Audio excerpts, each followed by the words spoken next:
Missing Dogs in Massachusetts.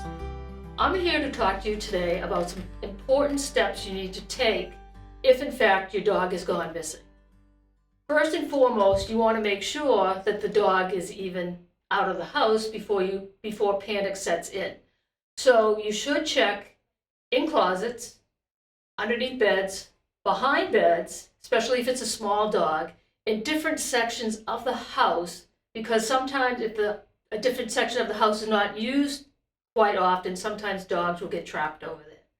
So once you've determined that the dog is not in the house, move on to the outside of the house. Check underneath his porches, decks, sheds. Underneath sheds, sometimes dogs get trapped. And if there's any construction going on, oftentimes we see dogs stuck in construction trailers, believe it or not. Once you determine that the dog is not in your yard or around the perimeter of your house, please call animal control right away. Give them your dog's information. It's important also to have a recent photo of your dog. Always keep something like that on hand. And call your local police. Give them your information as well. Once you've done that, check around your neighborhood as well. Let your neighbors check their facilities. Same thing. Not so much their house, but around their neighborhood, their sheds, their garages, decks, porches. And if there's water supply nearby, you will also want to check that area as well.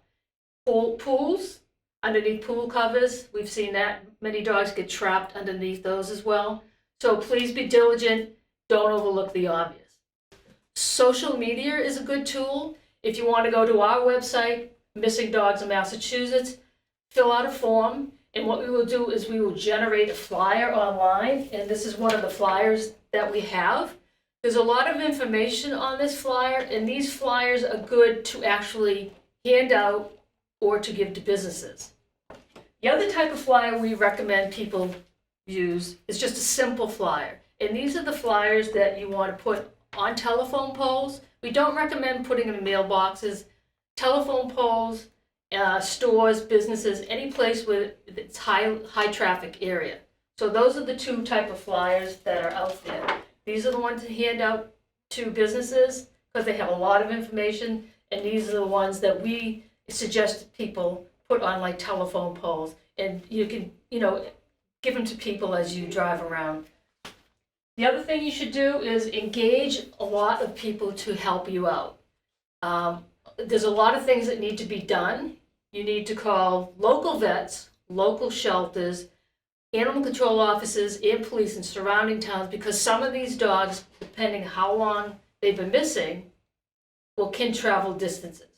And it's especially important to notify these people or the authorities, because especially if the dogs don't have any identification on them, because someone could be driving by, they could pick your dog up, and your dog could end up 5 towns away or 10 miles away. We've seen it happen before. And so the next thing, like I talked to you earlier about the flyers, we suggest when your dog goes missing to flyer a geographic area of 1 to 2 miles. And it seems like a lot, but like I said, dogs can travel, so that's a great starting point, 1 to 2 miles. The other thing you want to do is you can put the information out there on your town website.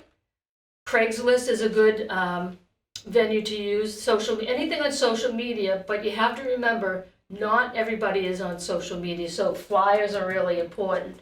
Most of the calls that owners get from of sightings are because of someone has seen the 50-cent flyer.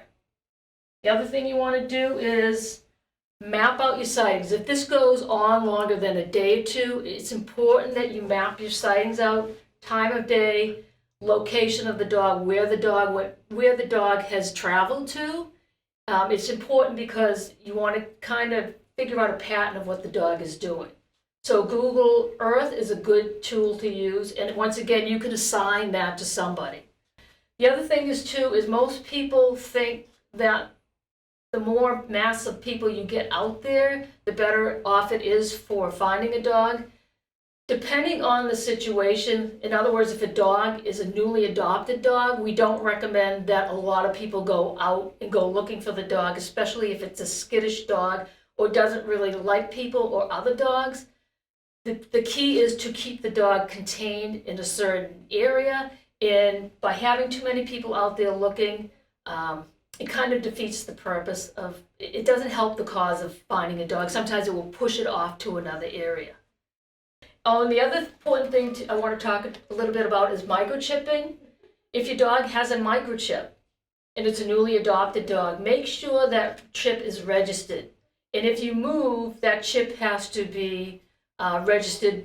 The registration has to be updated as well. The most important tips that you need to do if your dog has gone missing: check your house, check outside your house, have your neighbors check their yards as well.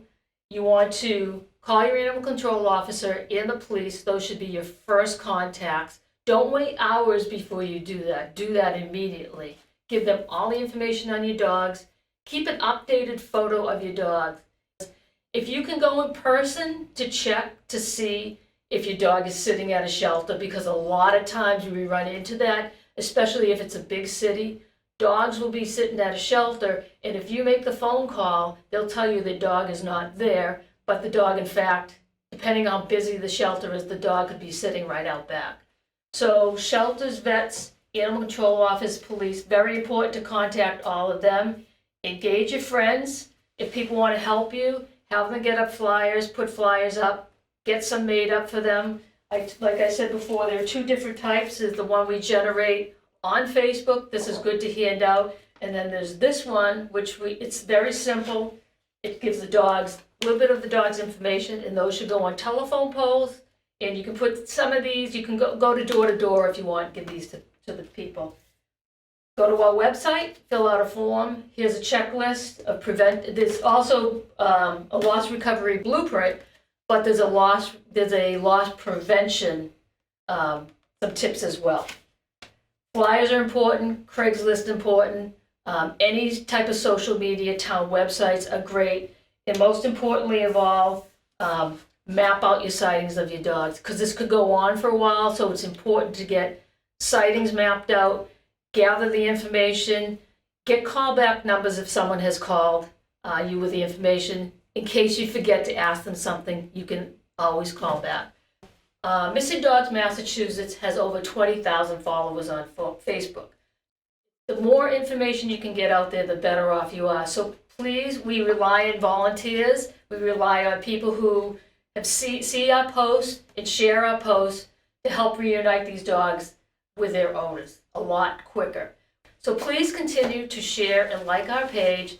The more eyes out there, the better off we are.